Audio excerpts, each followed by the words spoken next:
എന്തായാലും 50 ലക്ഷം രൂപയാണ് ഒരു ടിക്കറ്റിന്റെ നിരക്കായി വെച്ചിരിക്കുന്നത്. ഒപ്പം തന്നെ പാക്കേജ് ഉണ്ട്. അത് 3 പേരടങ്ങുന്ന ഒരു പാക്കേജാണ്. അതിന് 1 കോടി രൂപയാണ് ആ ടിക്കറ്റിന്റെ വിലയായിട്ടുള്ളത്. 5000 രൂപയാണ് ഏറ്റവും കുറഞ്ഞ ടിക്കറ്റിന്റെ വിലയായിട്ടുള്ളത്. 5000 രൂപ മുതൽ 50 ലക്ഷം രൂപ വരെയാണ് ടിക്കറ്റിന്റെ വില. ഹലോ ഗൈസ്, അപ്പൊ ഇപ്പൊ നിങ്ങൾ കേട്ടത് നമ്മുടെ മെസ്സി വരുന്നതിന്റെ ടിക്കറ്റ് റേറ്റുകളാണ്. ഞാൻ അതൊന്നും പറയും, എനിക്കൊരു കോമഡി എന്ന് പറഞ്ഞാൽ എന്റെ ഒരു കൂട്ടുകാരൻ ജോയലുണ്ട്. ഞാൻ കൊച്ചിലുള്ള അവനെ ഞാൻ വിളിച്ചപ്പോൾ അവൻ പറഞ്ഞത്, എടാ ഒന്നുമില്ല, നമ്മൾ ബ്ലാസ്റ്റേഴ്സിന്റെ കളി കാണാൻ പോകുന്നത് പോലെ തന്നെ പോകുന്നു. ടിക്കറ്റ് റേറ്റ് എടാ, ടിക്കറ്റ് റേറ്റ് മെസ്സി അല്ലേ വരുന്നത്, നല്ല റേറ്റ് ആവുമല്ലോ എന്ന് പറഞ്ഞപ്പോൾ പറഞ്ഞു ഒന്നുമില്ലടാ, മാക്സിമം 1000 രൂപ അതല്ലേ ഉള്ളൂ. ഞാൻ പറഞ്ഞു ഓക്കെ, ഞാൻ പോകാന്ന് വെച്ചൊക്കെ ഇരിക്കുമായിരുന്നു.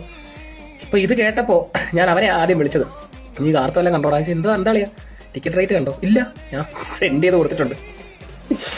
50 ലക്ഷവും 1 കോടിയൊക്കെ VIP. നമ്മൾ VIP സീറ്റൊന്നും ഇരിക്കത്തില്ല, 50 ലക്ഷത്തിനും ഇരിക്കത്തില്ല, 25 ലക്ഷത്തിനും ഇരിക്കത്തില്ല, 10 ലക്ഷത്തിനും ഇരിക്കത്തില്ല. പിന്നുള്ളത് ഏറ്റവും കുറവ് ടിക്കറ്റ് 5000 രൂപ എന്നാ അവർ പറയുന്നത്. ഫൈനലൈസ് ആയെന്ന് എനിക്ക് അറിയത്തില്ല, 5000 എന്നാ പറയുന്നത്. 5000 എന്തുവാണ് ഇത്? 200 രൂപയ്ക്ക് റീചാർജ് ചെയ്താൽ വീട്ടിൽ ആ കളി കാണാം, അല്ലെ ഫോണിൽ കാണാം. റോഡ് ഷോ ഉണ്ടെന്ന് പറഞ്ഞു, റോഡ് ഷോയിൽ പോയി മിക്കവാറും കാണാം, അത് നടക്കും. അല്ല, കാശുള്ളവർ ആഗ്രഹമുള്ളവർക്ക് പോയി കാണാൻ കേട്ടോ. അത് നമ്മളിപ്പോൾ അത് അങ്ങനെ പറയാൻ പറ്റത്തില്ല. കാശ് കൊടുത്ത് പോകുന്നവർ കാണാം, ആഗ്രഹമുള്ളവർ മെസ്സിയെ കാണാൻ ആഗ്രഹമുള്ളവർ പോയി കാണും, എത്രയായാലും കൊടുത്ത് കാണും. പൈസ ഉണ്ടെങ്കിൽ കാണാമല്ലോ. 50 ലക്ഷം ഉണ്ടെങ്കിൽ 2 വീട് വെക്കാം, 2. സർക്കാരേ സല്യൂട്ട്. നമ്മുടെ കായിക വകുപ്പിനും റിപ്പോർട്ടർ ചാനലിനും ഒക്കെ വന്ദനം.